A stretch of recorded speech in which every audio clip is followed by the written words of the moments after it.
안녕하세요. 방금 소개받은 직업능력심사평가원 집체훈련심사센터 손양신입니다.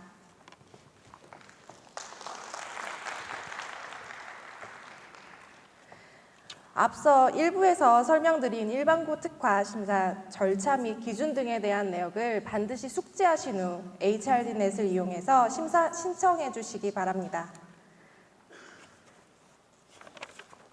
현재 4세대 HRD넷 도입에 따라 진행하시고자 하는 항목에 따라 경로가 각각 상이합니다. 실시가는 직종, 훈련 교강사 현황, 그리고 심사 신청은 심사평가 시스템에서 신청하셔야 합니다. 훈련 교강사 본인이 직접 등록하시는 NCS 확인 강사 신청은 hrd.go.kr 홈페이지에서 여전히 진행하셔야 되고요. 시설, 장비, 교재 등의 경우 행정 지원 시스템에서 진행하셔야 합니다. 행정 지원 시스템에 훈련 시설이랑 장비, 교재 등을 수정 반영하신 다음에 심사 신청하실 때, 배정하실 때 활용하셔야 합니다. 혹시 실시 가능 직종과 그 기간의 정보를 제공한 NCS 확인 강사 현황이 심사 평가 시스템에서 확인되지 않으실 수 있습니다. 그렇게 되는 경우 NCS 확인 강사가 승인된 이력이 없거나 그 기간에 정보 공개를 하지 않은 경우가 그 경우입니다. 그럴 경우 지금 hrd.go.kr 그 훈련 교강사용 홈페이지에서 교강사들이 해당되는 내역을 확인할 수 있도록 훈련 기관에서 안내해 주셔도 좋을 것 같습니다.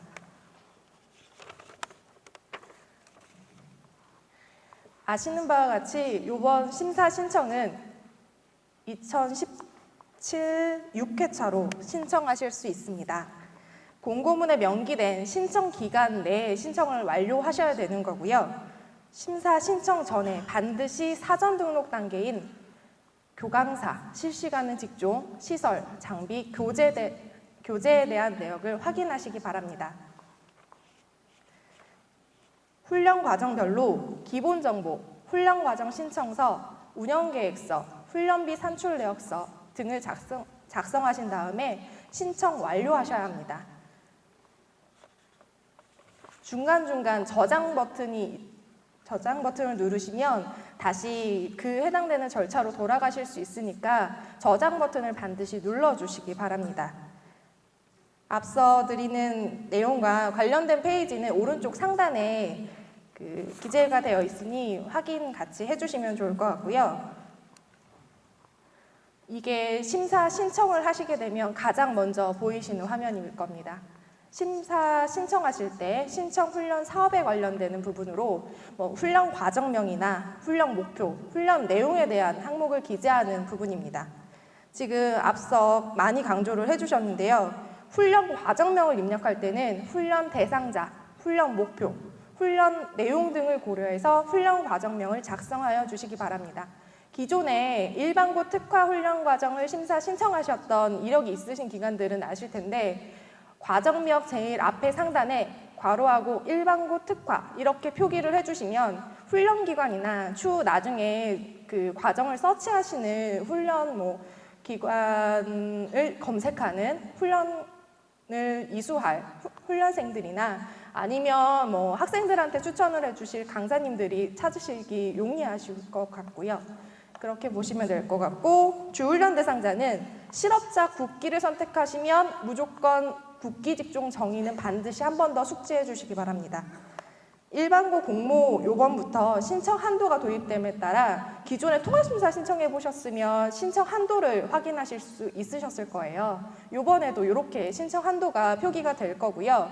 신청 한도는 지금 선생님들께서 직접 계산하시는 게 아니라 기존의 개설 과정 수를 기반으로 해서 산출돼서 표기가 될 거라서 그 해당되는 내용만 확인해 주시고요. 혹시 오산정됐다라고 판단이 되시면 저희 쪽으로 연락을 한번 주시면 좋을 것 같습니다. 그리고 수요 분야인 경우 선정계획 공고문에 부침1을 반드시 확인하신 다음에 지금 신청하시기 바랍니다. 그리고 다음 일반고 직업기초 프로그램 5% 내외, 5% 내로 편성하시겠습니까? 라는 항목이 있는데요. 지금 일반고 특화의 경우 앞서 많이 강조드렸는데 NCS 직업기초뿐만 아니라 그 5% 범위 내 일반고 직업기초 프로그램을 편성하실 수가 있어요.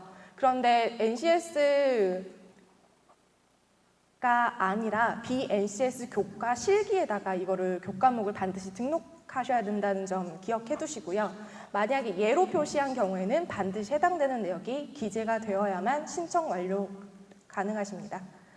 지금 가장 먼저 유의사항부터 말씀드리면 지금 계속적으로 말씀을 드리는데 공고문 부침 1에 보시면 수요 분야별 국기 직종이 매칭이 되어 있으실 거예요. 그 국기 직종에 한해서 신청이 가능하니까 확인해 주시기 바라고요.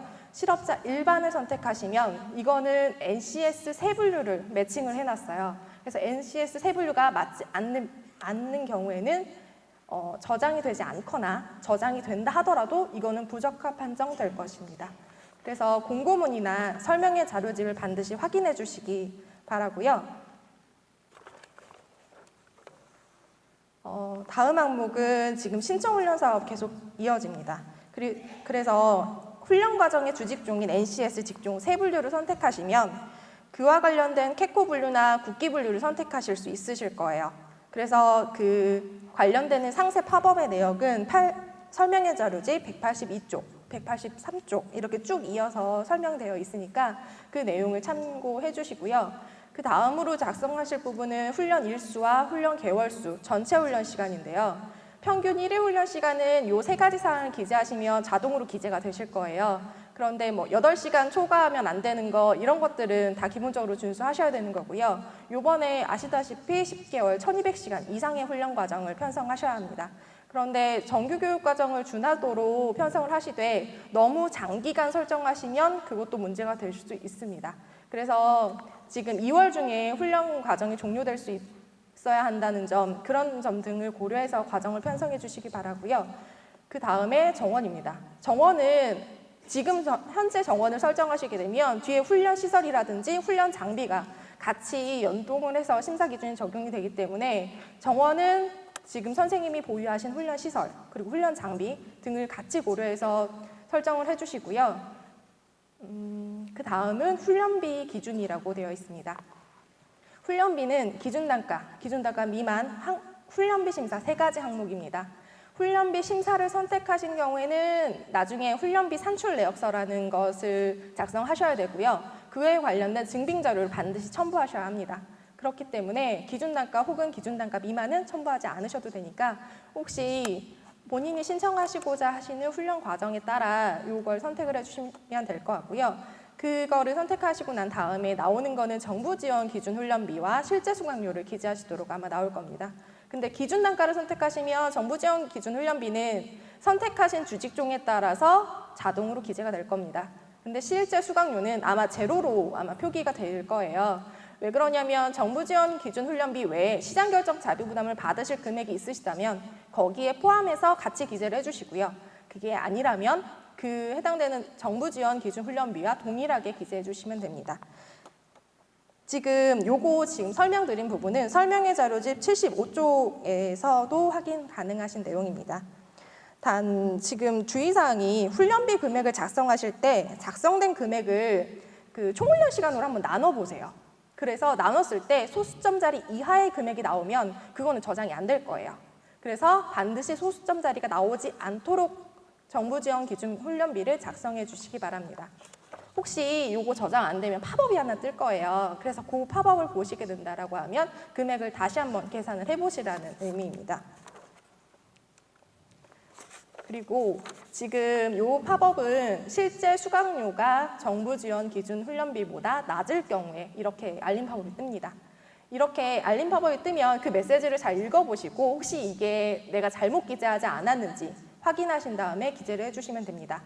정부 지원 기준 훈련비와 동등하거나 초과하도록만 입력이 가능하고요. 초과를 입력하신다라는 거는 훈련생한테 별도로 돈을 부과하겠다라는 의미를 포함합니다. 그러니까 그 부분에 대한 내역을 확인하신 다음에 기재를 해주시기 바랍니다. 훈련 과정 신청서는 교과목, NCS 능력 단위, 훈련 수준, 교과목별 강사 등을 입력하실 수 있는 부분인데요. 훈련 목표는 훈련 대상자가 본 과정을 통해서 달성할 수 있는 훈련 목표를 반드시 제시해 주시기 바랍니다.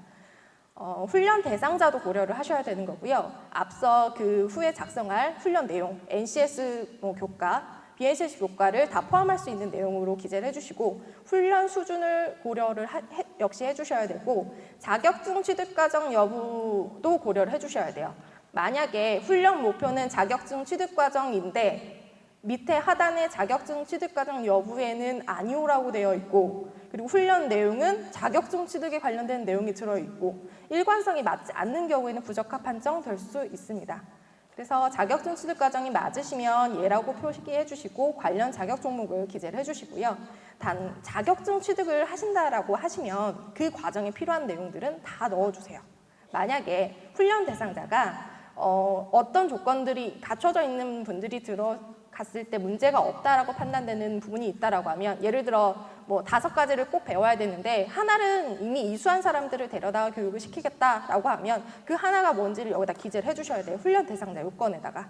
그게 아니라면 아무런 조건이 없다고 하면 이 과정만을 순수하게 듣고도 자격증의 취득이 가능하다라고 판단이 되어야만 적합 판정될 수 있습니다.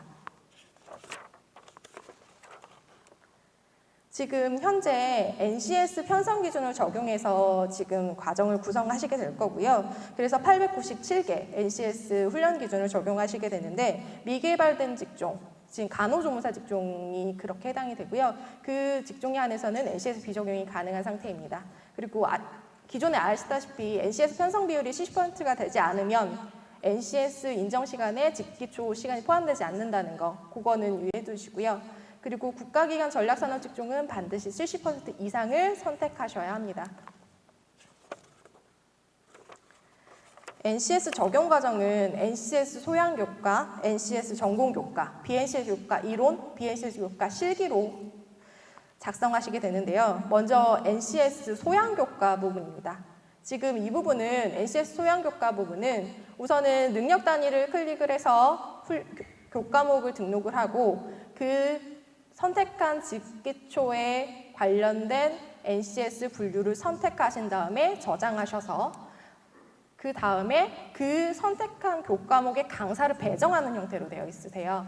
그래서 어떤 훈련 기관들은 NCS 소양 교과를 왜 NCS를 코드를 지정해야 되느냐라고 하시는 분들도 계신데요. 우선은 그 과정에 필요한 매칭되는 NCS 분류를 선택해 주셔야 되는 거고요. 그리고 훈련 강사님도 그 관련된 수업을 하실 수 있는 강사님으로 배정을 해주셔야 되는데 지금 소양교과 같은 경우에는 만약에 주직종, 그러니까 훈련 강사가 선택하신 소양교과는 130101이라고 하는 주직종으로 선택을 했는데 강사가 보유한 직종은 020202라고 하는 코드만 갖고 있다 하더라도 배정은 될 거예요. 배정은 되더라도 만약에 수업을 할 수가 없으면 이건 부적합 될 수 있는 거잖아요. 그래서 그거는 진짜 수업을 할 수 있는 강사님을 확인하신 다음에 배정 행위를 해주시면 좋을 것 같고요.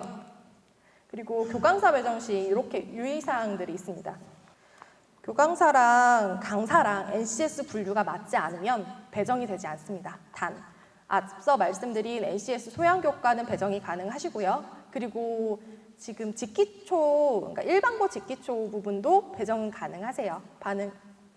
가능하시다는 거, 그거는 염두에 두시고요. 그리고 한 개의 교과목에 3명의 강사까지 배정은 가능하세요. 그런데 왜 배정이 되지 않느냐라고 문의 전화를 주시는 경우가 간혹가다 있어요. 근데 그게 왜 그러냐면 한 가지의 열에는 1명의 강사만 들어갑니다. 그런데 거기 한 열에 여러 명을 넣고 싶으셔서 아마 그러셨나 봐요. 그래서 열을 추가를 하시면 해당되는 동일된 교과목에 여러 명의 강사를 넣으실 수가 있어요. 그러니까 지금 교과목은 하나지만 강사는 3명까지 등록이 가능하신 거고요. 그렇게 보시면 될 것 같고 만약에 그 교과목을 너무 크게 보시는 경우가 있는데 그거를 필요하신 교과목별로 분류해서 보시면 될 것 같고요. 그리고 NCS 분류가 동일하더라도 교과목을 분류하실 수도 있어요. 그리고 교과목에 배정할 수 있는 강사가 조회되지 않는다 라고 하는 경우들이 있으신데 그 강사님이 확인 강사 신청을 승인받은 이력이 없을 수도 있고요. 그게 아니라 선생님 기관에 정보 공개를 안 하셨을 수도 있어요. 그래서 그 내역은 한번 강사님이랑 같이 확인해 보시면 될 것 같고요. 확인 강사로 등록돼서 승인된 강사님만 배정이 되니까 그거는 심사 신청 전에 해당되는 내역 다 끝내셔야 합니다. 그리고 NCS 확인 강사라 하더라도 교과목에 부적합될 수 있어요. 왜냐하면 NCS 확인 강사는 소분류 기준으로 되어 있기 때문에 선생님께서 넣으시는 교과목과의 직결적으로 관련성이 없을 수도 있어요.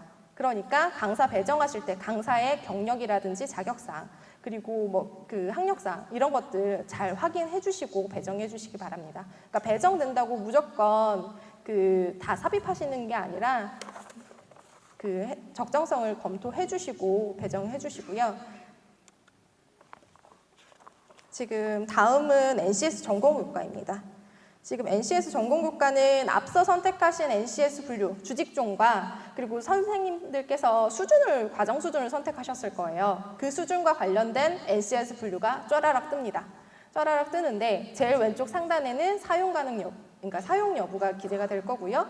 그리고 교과목란이 이렇게 비어 있을 거예요. 이렇게 빨간색 라인 쳐져 있잖아요. 이렇게 비어 있는 상태로 지금 조회가 되실 텐데 먼저 교과목 등록을 먼저 하셔야 되고요. 그 다음에 강사를 등록하신 다음에 사용 여부를 선택하고 교과목을 넣고 그리고 단위 시간을 기재하셔야 됩니다. 근데 지금 이게 순서대로 제가 말씀을 드렸잖아요. 순서를 만약에 어긋나게 해서 시간을 먼저 기재하고 교과목을 삽입하고 사용 여부를 선택한다라고 하면 이거 다시 초기화될 수도 있어요. 그러니까 제가 이거 시뮬레이션을 하다 보니까 이게 순서대로 진행하지 않으시면 무슨 다시 초기화되거나 이렇게 하시는 경우들이 있기 때문에 선생님들께서 하시는 순서가 가능하면 저희가 최대한 자세히 안내를 드리려고 자료집을 만들었으니까 그 자료집대로 한번 순차적으로 진행을 해보시고요. 만약에 이게 그랬음에도 불구하고 이상하다라고 판단되는 경우에는 저희한테 연락을 주시거나 아니면 항보원 쪽으로 확인하셔야 될 것 같습니다. 그리고 지금 강사 같은 경우에 맨 끝에 보시면 강사가 있으실 거예요. 지금 이 슬라이드에서는 파란색 글자로 아마 보이실 텐데 강사 보기라고 부분을 클릭을 하시면 교과목에 강사를 배정하셨잖아요. 그래서 그 배정된 강사가 확인이 가능하실 거예요. 그렇게 보시면 되고 사용하지 않는 능력 단위가 있으시다면 맨 앞에 미사용이라고 표기를 하셨을 거 아니에요. 그래서 그 밑에 하단에 제외 사유를 기재하시는 란이 있으실 겁니다. 거기다 반드시 사유를 기재해 주시고요. 만약에 이거 제외 사유가 적정하지 않다라고 판단되면 이거 부적합 판정되는 경우들이 사례가 있어서 그거는 확인해 보셔야 되고요. 그러니까 이거를 기재하지 않으시면 안 넘어간다고 점점점 박으시거나 키역 박으시는 경우들이 있으세요. 그거는 심사 신청할 때 정확한 정보가 저희한테 전달되지 않으니 유의해 주시기 바랍니다. 지금 교과 편성하실 때 유의사항입니다. 지금 보시면 융합교과목 편성이 불가능하다라고 되어 있는데 교과목을 하나를 만들어 놓고 그 하나의 교과목에 여러 개의 능력 단위를 삽입할 때 이렇게 안 된다라고 하는 거예요. 이게 건축 응용과 양식 스톡 조립 말이 안 되는 교과목 구성이잖아요. 근데 제가 이거 그냥 임의로 만든 교과목이 이렇게 편성하시면 된다라는 게 아니라 건축 응용은 14030 하나예요. 그러니까 소분류가 이렇게 되는데 NCS 능력 단위는 1403001의 능력 단위 하나, 13010이라고는 능력 단위 하나. 그렇기 때문에 매칭이 안 돼요. 그래서 교과목과 NCS 소분류가 동일해야만 능력 단위 매칭이 되니까 만약에 융합 과정을 설계하신다라고 하면 교과목 개수는 당연히 그거보다 많아야 합니다. 그래서 그렇게 봐주셔야 될 것 같고요.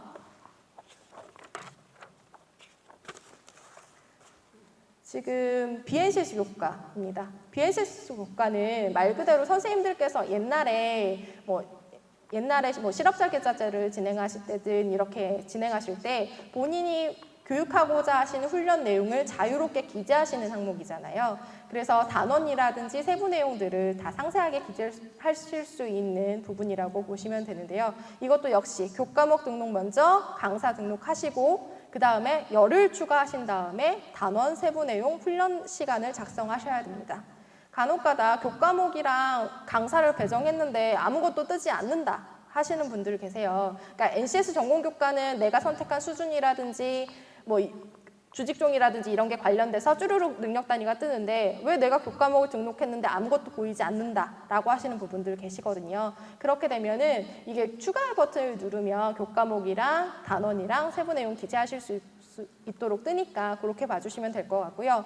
그리고 교과목 같은 경우 입력하실 때 너무 큰 교과목 단위로 입력하지 말아주세요. 왜 그러냐면 세부 내용을 기재를 하시는데 여기에 뭐 300시간, 400시간 이렇게 적고 하나의 라인에 표기가 되면 훈련 내용이 정확하게 모호하게 기재될 경우가 있어요. 그렇게 되면 선생님들께서 양질의 교육 과정을 진행을 하는지 아닌지 그리고 저희가 판단하기가 정보가 부족합니다. 그래서 그렇게 봐주시면 될 것 같고요. 역시 실기도 마찬가지입니다. 그리고 BSC 교과도 역시 능력단 NCS 분류를 선택하셔야 됩니다. 그래서 그렇게 보시면 될 것 같고 BSC 교과 실기 중에서 일반고 직업 기초 프로그램을 조금 더 말씀을 드리면 기본 정보 입력하실 때 아래 항목에 예를 선택하신 경우 일반고 직업 기초 프로그램의 5%대로 편성하시겠습니까를 표기를 하셨다라고 하면 이건 반드시 기재하셔야 돼요. 만약에 이거에 대한 거를 철회하시겠다라고 하면 앞에 상단으로 가셔서 아니오를 다시 클릭하셔야 되는 거고요. 전체 훈련 시간의 5% 내에서 편성은 가능하지만 편성된 내용을 저희는 검토를 할 거예요. 그래서 편성된 내용이 훈련 대상자한테 맞지 않아요. 그렇게 판단이 되면 이것도 역시 문제가 될 수 있고요. 그래서 무분별하게 시간 늘리시기 편성은 지금 적정하지 않을 것 같고요. 그래서 지금 편성해 주시면 될 것 같은데 여기서 주의사항입니다. 이게 별도로 저희가 항공원에 요청을 드린 부분이 일반고 띄우고 직업기초 프로그램을 인식을 해달라고 한 거예요. 5%내로 편성할 수 있도록. 그렇기 때문에 이게 표기 방법이 적정하지 않으면 이게 일반고 직업기초 프로그램으로 인식되지 않습니다. 그러니까 지금 위에 상단에는 띄어쓰기가 없는 문장이고요. 밑에는 띄어쓰기가 있는 문장인데 이렇게 기재해야만 아까 앞서 제가 말씀드렸던 것 중에 NCS 분류가 동일하지 않다 하더라도 훈련 강사를 배정할 수 있다 없다 얘기 드린 적이 있는데 이렇게 해야만 동일한 NCS 분류가 아니더라도 지금 배정하실 수가 있습니다. 그래서 요거 교과목명 입력하실 때는 잘 표기를 해주시고요. 네, 지금 이렇게 배정이 가능하시다라고 하는 거예요.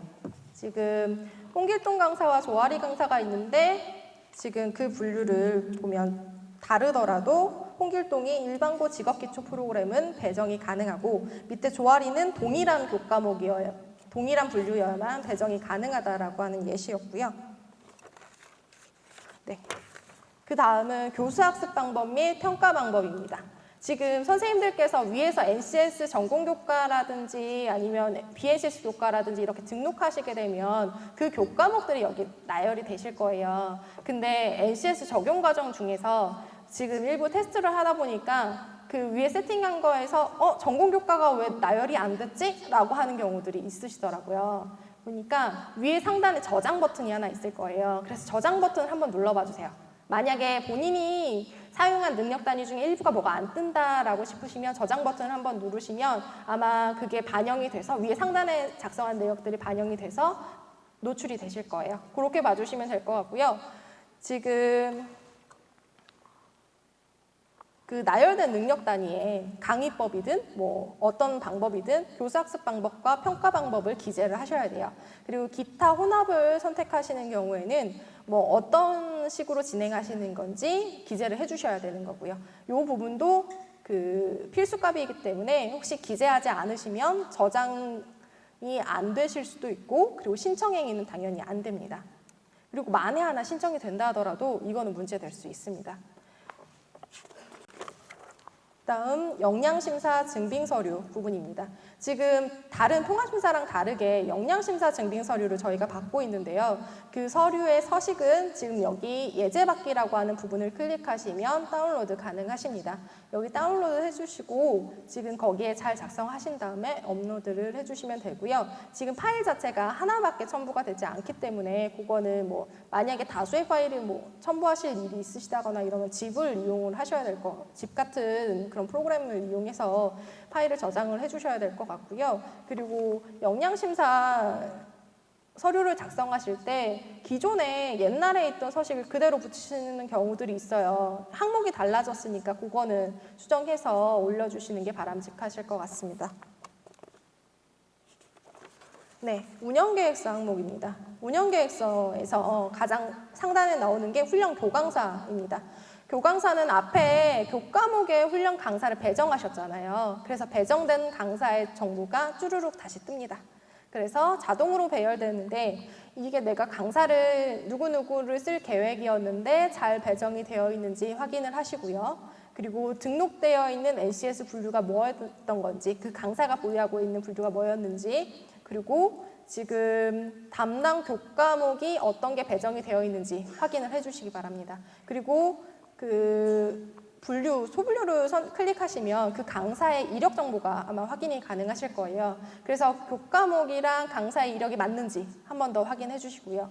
만약에 확인 강사로 승인된 강사라 할지라도 그 교과목의 내용이나 수준이나 이런 게 안 맞으면 부적합 된다는 거, 그거 때문에 말씀을 재차 강조 드리는 거고요. 훈련 시설 항목입니다. 훈련 시설은 위에 상단에 보면 시설 기준이라고 하는 탭이 있으실 거예요. 그래서 그 탭을 보시면 지금 NCS 적용 과정에는 시설 기준이 노출이 되실 거예요.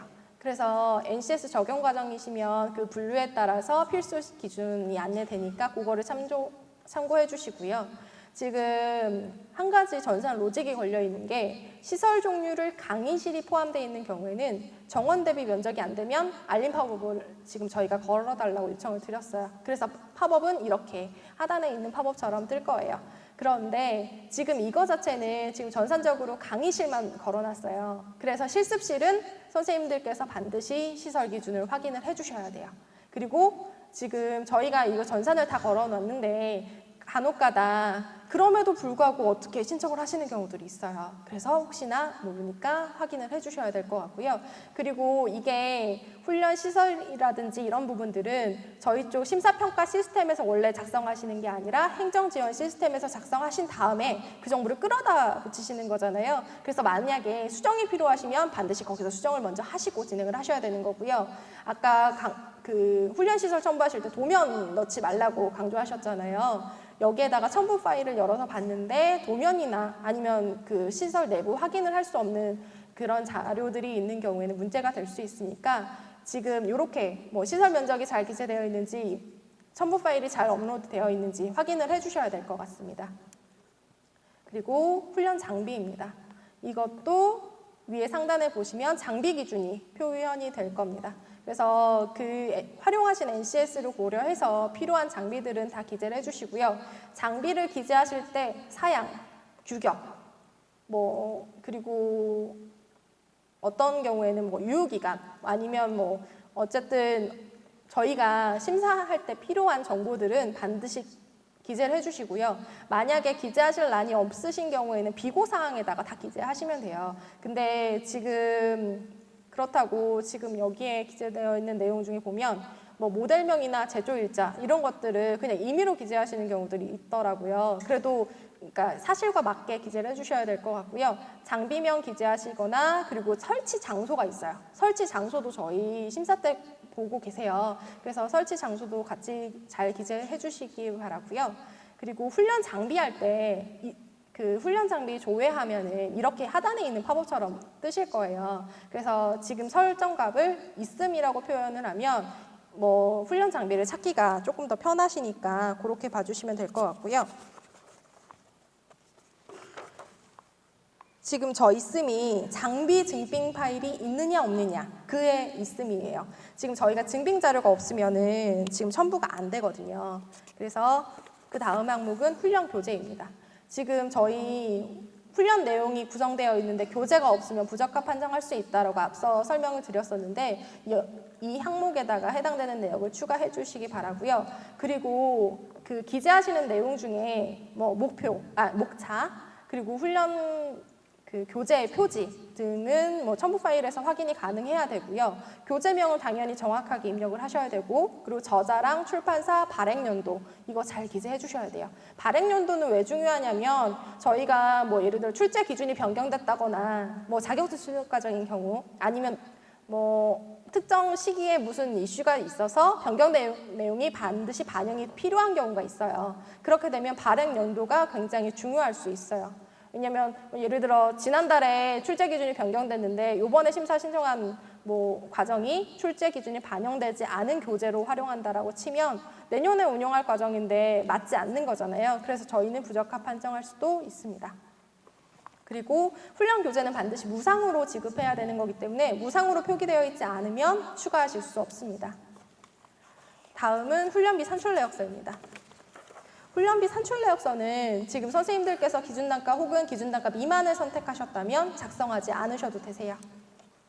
그리고 다음은 신청 서약서라고 하는데요. 지금 앞서 모든 내용들을 다 작성하고 난 다음에 이웃 같은 화면을 확인하실 수 있을 거예요. 1번부터 쭈루룩 읽어보신 다음에 신청 서약서에 동의하시면 신청자, 대표자 이름을 기재하신 다음에 신청 완료를 해주셔야 돼요. 여기에서 신청 완료하지 않으시면 이전까지만 진행됐다라고 하면 작성 중인 상태로 보실 수 있는 거고요.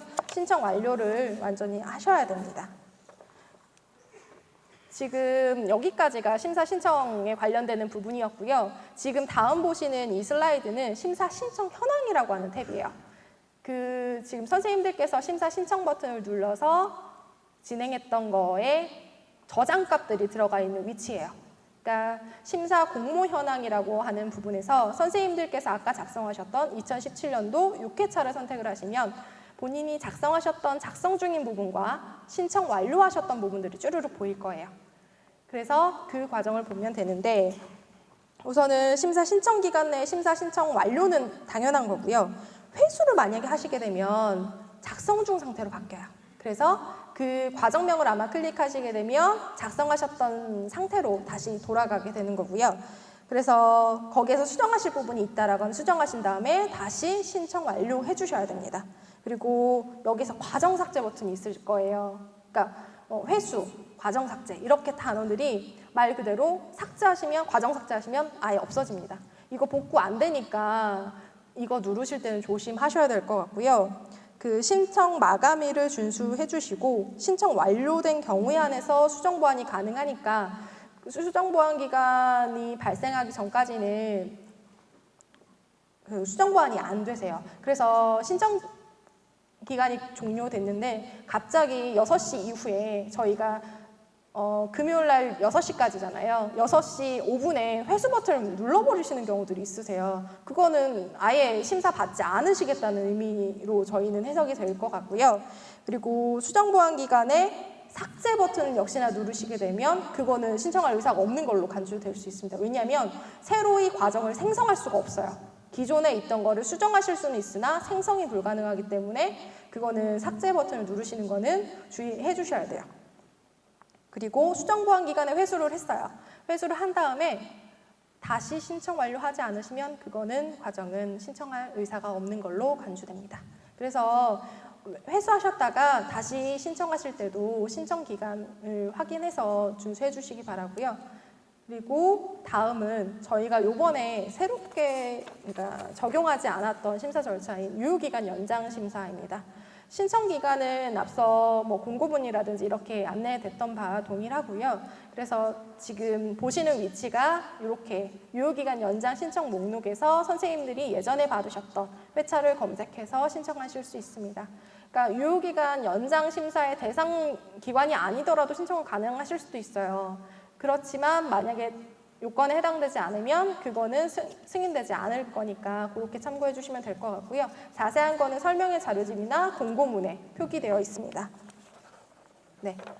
이상 HRD 내 신청 방법에 대해서 설명을 드렸는데요. 지금 기존에 운영하신 실적이 다 있으신 기관들이기 때문에 간략하게 설명을 드린 바 있고요. 그리고 가능한 한 설명의 자료집에 많은 내용을 담으려고 했으니까 그 내용을 참고를 해주시고 만약에 그럼에도 불구하고 문의사항이 있으시다면 저희 쪽 KSQA 홈페이지나 아니면 차세대 HRD넷 그 심사평가 시스템 내 문의 게시판 이용해 주시기 바라고요.